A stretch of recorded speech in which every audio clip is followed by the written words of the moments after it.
Greetings, it is Sean Liburd coming to you from Knowledge Bookstore, and today I'll be reading from my book, Awaken the Mind, Communion with Sean Liburd.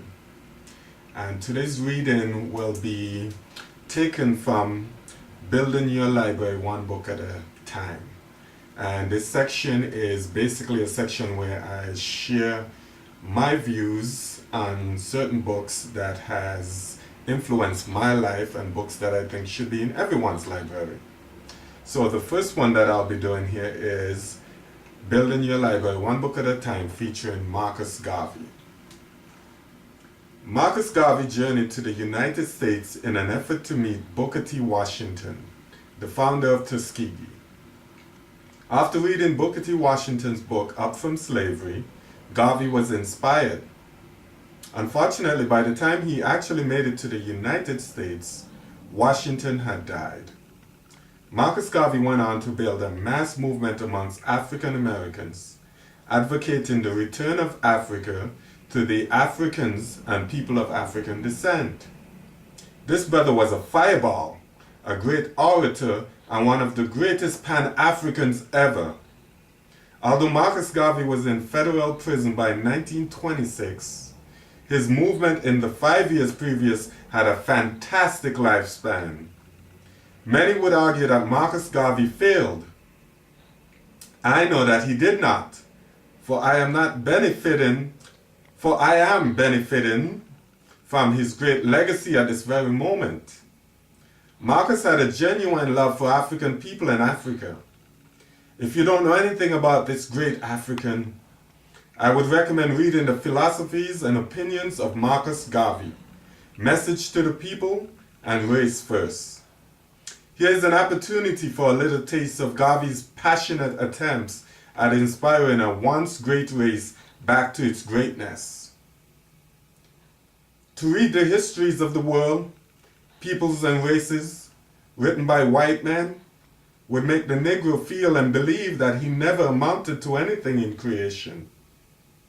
History is written with prejudices, likes and dislikes, and there has never been a white historian who ever wrote with any true love or feelings for the Negro. The Negro should expect but very little by the weight of compliment from the pen of other races. We are satisfied to know, however, that our race gave the first civilization to the world, and for centuries Africa, our ancestral home, was the great sea of learning.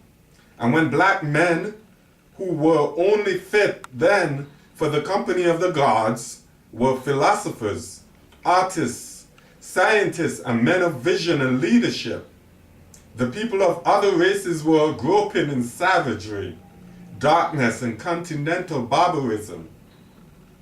White historians and writers have tried to rob the black man of his proud past in history. And when anything new is discovered to support the race claim and attest the truthfulness of our greatness in other ages, then it is skillfully rearranged and credited to some unknown race or people. Negroes, teach your children that they are direct descendants of the greatest and proudest race who ever peopled the earth. And it is because of the fear of our return to power in a civilization of our own that may outshine others, why we are hated and kept down by a jealous and prejudiced contemporary world. The very fact that the other races will not give the Negro a fair chance is indisputable evidence and proof positive that they are afraid of our civilized progression. Every falsehood that is told by the historian should be unearthed, and the Negro should never fail to take credit for the glorious and wonderful achievement of his fathers in Africa, Europe, and Asia. Black men were so powerful in the early days of history that they were able to impress their civilizations, culture, and racial characteristics and features upon the people of Asia and Southern Europe. The dark Spaniards, Italians, and Asiatics are the colored offsprings of a powerful black African civilization and nationalism. Any other statement by historians to the contrary is bunk and should not be swallowed by the enlightened Negro. When we speak of 400 million Negroes, we mean to include several of the millions of India who are direct offsprings of ancient African stock that once invaded Asia. 400 million Negroes of the world have a beautiful history of their own, and no one of any other race can truly write it but themselves.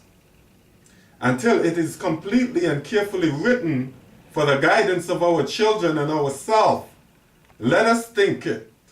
Let us think it. I repeat, let us think it.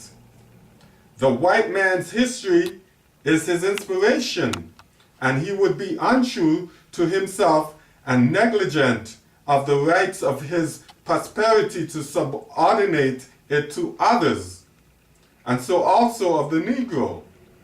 Our history is as good as that of any other race of people, and nothing on the side of heaven or hell will make us deny it.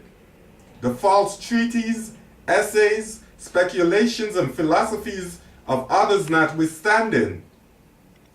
This reading is taken from History and the Negro, from the Philosophies and Opinions of Marcus Garvey, edited and compiled by Tony Martin.